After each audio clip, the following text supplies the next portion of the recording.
Well, here in the UK, Jewish and Muslim leaders have urged Jews and Muslims in Britain to work together for peace in Israel and Palestine. In a joint statement, the Jewish Board of Deputies and the Muslim Council of Britain condemned Islamophobia, anti-Semitism and racism. Part of the statement read, "In spite of the situation in the Middle East, we must continue to work hard for good community relations in the UK. We must not import conflict, we must export peace instead." Well, joining me in the studio now is a representative of the Muslim Council of Britain, Tala Ahmed, who's chair of the Membership Committee at the Muslim Council of Britain. Welcome to the show. So, do you expect this statement to have much effect? I think it's a bold step. It's not something that people would have expected, especially given the chemistry between the two organizations previously. You'll probably know that a Board of Deputies actively argued that MCB should not be engaged with by the government and so on. So when you look from that context, I think it is a bold statement. The other reason why it is also very important to read is if you look at how the statement starts, while it reiterates that we do have very strong views that we do not necessarily agree with, but the statement nevertheless recognizes that every civilian death is a tragedy and that at all cost, civilian must not be, their death must be avoided. So in other words, it does condemn the targeting of civilian deaths. Now that coming from, we know which side the civilian deaths occurred, and therefore that coming from the Board of Deputies, I think is a major step forward. And why do you think they've made this step now? I think there's a recognition on both sides. I mean, we recognize that when we express views on Gaza and Palestine, for example, some, a very small minority nevertheless, some do make anti-Semitic statements, and that in the end doesn't do any cause to any good to the cause of Gaza. But at the same time, I think the Jewish community recognizes that they cannot blindly continue to support Israel's line. And so they also recognize that blaming anybody who takes on the Israeli government as anti-Semitic is also not really conducive to their own tradition and indeed the tradition of this country. And so it is for this reason I think both organizations recognize that a statement of this kind would have impact, certainly in the eyes of the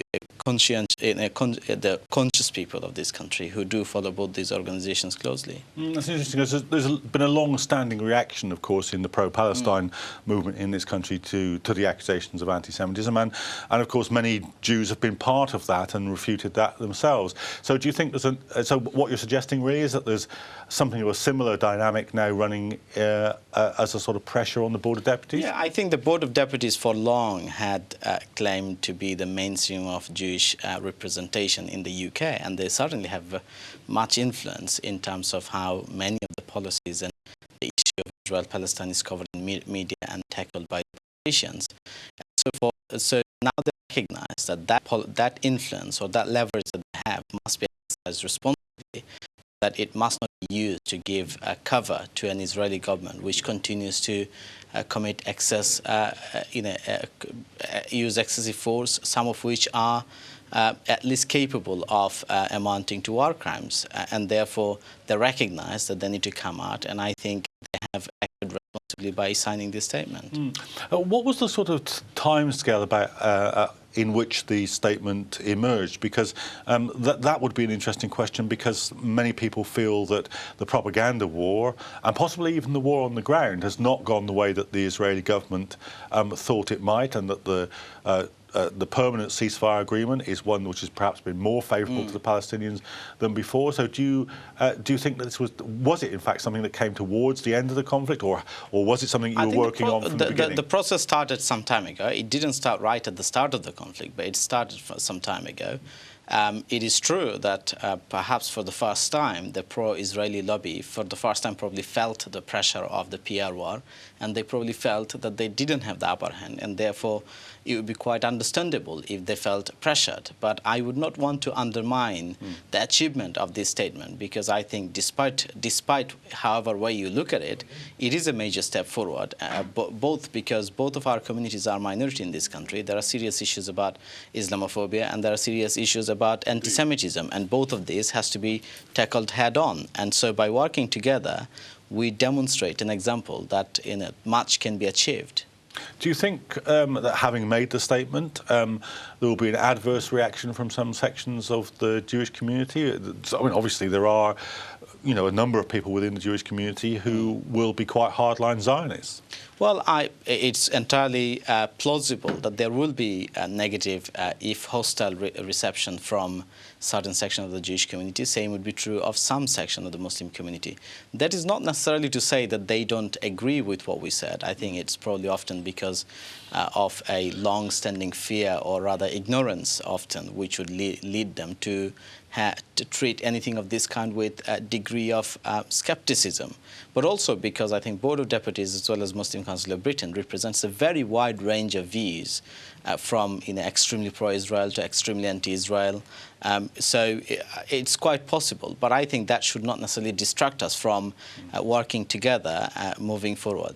And do you feel that in some ways this might make it more difficult for the MCB to make pro-Palestinian statements in the future? Not at all. I think two of the concerns were, for a start, the statement starts reiterating that we recognize that there are serious, very strong views on which we do not agree with each other. So it clearly shows that we are not calling for change of our views necessarily. And also we made it clear, for example, that we support the boycott and divestment movement that is taking place. So this statement should not be read in any way as taking on or in any way commenting negatively on the boycott and divestment movement. One of the strong, one of the prominent Muslim figure on this issue has been Shabana Mahmoud, for example, and we have always been in support of her tremendous work that should be commended for the courage and brevity that she has shown. Tell me about how the statement is being promoted, because it, of course, will be an interesting question about whether it's taken up by the press in the way that either anti-Semitic remarks, or to a lesser extent perhaps. I think so far I think the coverage has been positive. This morning Secretary General of the Muslim Council of Britain as well as the President of the Board of Deputies were on Radio 4, and I think that was a positive coverage.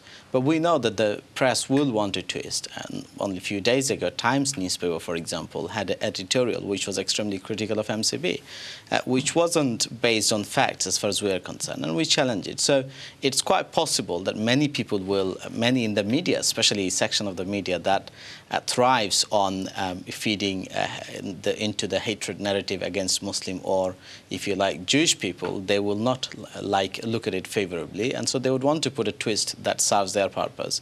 But I think broadly speaking, the mainstream media will treat it favorably. Some may even be perplexed because this is not something they would have expected. Okay, well, I'm afraid that's about all we've got time for on tonight's programme. Guests for coming in, and I want to thank you at home for watching. Do remember you can follow us on Twitter. The Twitter handle is @IslamChannel, and use the hashtag #TheReport to interact both with us and with viewers on social media. So we're back tomorrow at the same time, and I hope that you'll be watching then. But in the meantime, we're going to leave you with footage of cat traders in Somalia selling their wares to a willing public. Business in cat has thrived following a ban on the stimulant in this country, and that's meant that prices in Somalia have fallen, and they've made it cheaper and more affordable for many users in that country. With that thought, good night.